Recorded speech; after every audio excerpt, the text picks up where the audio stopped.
This is my little chicken Brandy, my Easter egger, and she is still sick. Here you can see me trying to get Brandy to take some more of the special medicine, food, water, and honey that I have in here for her. I will put the new recipe in my description box for you. I had to syringe her through the night every 2 to 4 hours. She's finally comfortable with her crop being full. She's trying to drink on her own now for me. I'm not having to syringe her myself anymore by putting 1 drop at a time on the side of her beak. Let me please tell you though, when you're doing this, only put the tip of their beak in the liquid. You can aspirate them very quickly by getting it up their nostrils, and it goes directly into their lungs, and then they're going to get pneumonia and they will die. Do not aspirate your chicken. You have to be very careful when giving them liquids like this. The best thing is for them to take it on their own, of course, but sometimes you just have to help and put a drop on the corner of their beak. When you're having to hand feed a chicken, you want to be careful of their crop area here. You want to touch it and feel it and find it, because you don't want to overfill it. You just want to make sure that they've got a nice little pooch there. It's soft, and you don't want to enlarge it more than the size of like a small apricot, because you can rupture their crop if you overfeed them.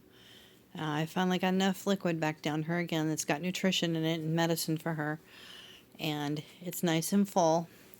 We're just going to keep her here and keep her warm. I've got an old baby quilt on her, and I've got a couple towels underneath of her in an old kitty cat bed that I had, and we've got a plastic garbage bag underneath it here. I don't know if you can see that, just in case we have any leaks, but I've got an old sheet, a couple old towels, and this old comforter then is on top of her, and it's just perfect for her. And she's here on the couch with me, and I'm trying to get her well, but that's what's going on here, everybody. And it's been a long night, but she's starting to kind of maintain her own body heat a little bit with the blanket on her, but if I take it off, she gets very cold again.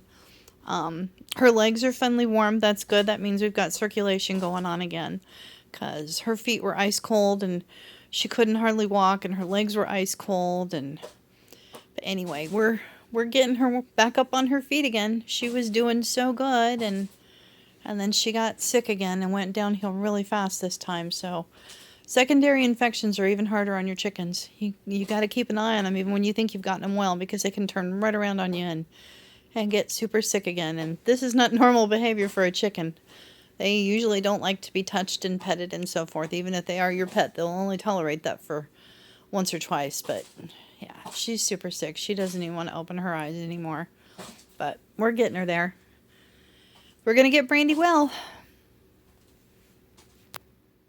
Something else I do with my sick chickens too is because they still like to feel like they're roosting. And she will continue to scoot herself up here until she gets to the edge of this little bed and try to roost on it. So what I have done for her is made like a little papoose out of this and supported her here underneath of her chest so she can completely lay down and rest, but yet still feel like she's kind of on a roost bar. So there's one more tip I can give you to try and make them as comfortable and as happy as possible when they don't feel good. I know, I'm a crazy chicken lady, but they're not just our chickens. They're not just livestock to us. They have been our pets.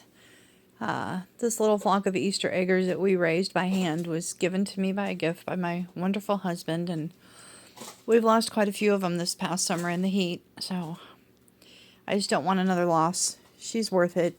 She's a good girl, and I'm going to do everything I can to get her back up. As you can see, though, the fowl pox is clearing up really good. She was all scabbed up, and the one big sore she had over here on the side of her face is almost gone.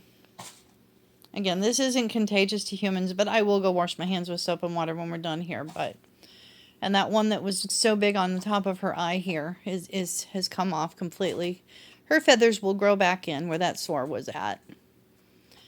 And again, fowl pox is like chicken pox for humans. It's a virus, and it comes with a fever and all the little sores like you get with chicken pox and upper respiratory infection. So keep an eye on them, even when you think they're well. They'll turn around on you really quick sometimes and be even worse than they were the first time around. So I got a feeling she's gonna stay inside here with us now for a couple of weeks. I'm gonna make sure this time she's super good and healthy. Yeah, see, she's kind of responsive now. She just still doesn't want to open her eyes. The only time she'll open that eye is when I'm feeding her. This other eye she's still keeping closed, and I think it's because it's still swollen from that pox. You can see how swollen that is. I don't want to touch it, but you can see there how swollen that is, and that was from that foul pox blister she had on there.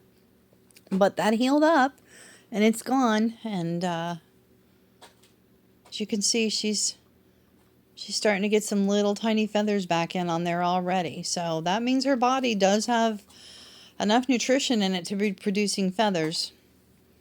We still have a few sores up here on her. And I've just been using diluted povidone iodine on that. Iodine, however you want to say that. But that's what you want to put on there.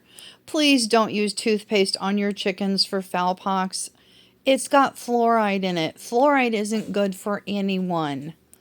Fluoride is actually poisonous to your chickens. So I know it heals it really quick, but it's one of the worst things you can do to them. Get the diluted povidone iodine, and if it's not diluted down enough, it needs to be down to 10%, then dilute it with some water yourself.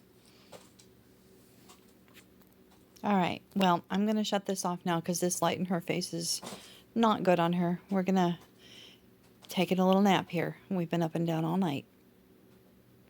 As you can see, I've been really busy with Brandy all through the night and all through today.